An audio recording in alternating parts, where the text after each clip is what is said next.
يعيش أهل بلدي وبينهم مفيش تعارف يخلي التحالف يعيش. تعيش كل طايفة من التانية خايفة وتنزل ستاير بداير وشيش، لكن في الموالد يا شعبي يا خالد بنتلم صحبة ونهتف يعيش أهل بلدي. يعيش المثقف على مقهريش، يعيش محفلط مزفلط كتير الكلام، عديم الممارسة عدو الزحام، بكام كلمة فاضية وكام اصطلاح يفبرك حلول المشاكل أوام. يعيش المثقف يعيش أهل بلدي.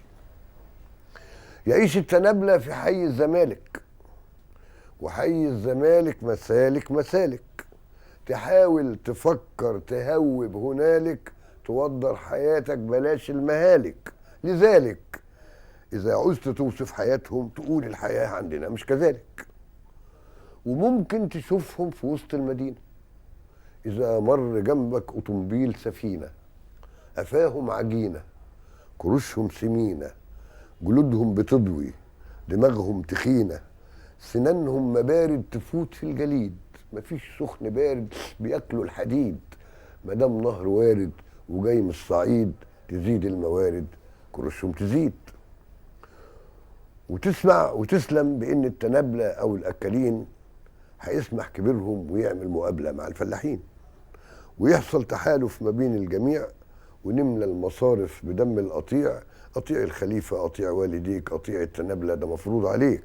وتزرع وتبعت لحي الزمالك، وحي الزمالك مسالك تحاول تفكر تهوب هنالك، توضر حياتك بلاش المهالك. لذلك إذا حد جاب لك سيرتهم تكبر تبسمل وتهتف كذلك. يعيش التنابلة يعيش أهل بلدي. يعيش الغلابة في طي النجوع، نهارهم سحابة وليلهم دموع، سواعد هزيلة لكن فيها حيلة، تبدر تخدر جفاف الربوع. مكن شغل كايرو ما يتعبش دايره، لا ياكل ولا حتى يقدر يجوع. يا غلبان بلدنا، يا فلاح يا صانع، يا شحم السواقي، يا فحم المصانع، يا منتج يا مبهج يا آخر حلاوة، يا هادي يا راضي يا عاقل يا قانع. ما تتعبش عقلك في شغل السياسة، وشوف انت شغلك بهمة وحماسة، وعود عيالك فضيلة الرضا، لان احنا طبعا عبيد القضا، ورزقك ورزقي ورزق الكلاب ده موضوع مؤجل ليوم الحساب. كمان الصحافة هتكتب في حالتك وتنشر مناظر لخالك وخالتك، وتطلع يا مسعد عليك الغناوي، وتسمع باسمك في قلب القهاوي، تحبك مشيرة وبنات الجزيرة، وقصة غرامك تشيع في الرداوي.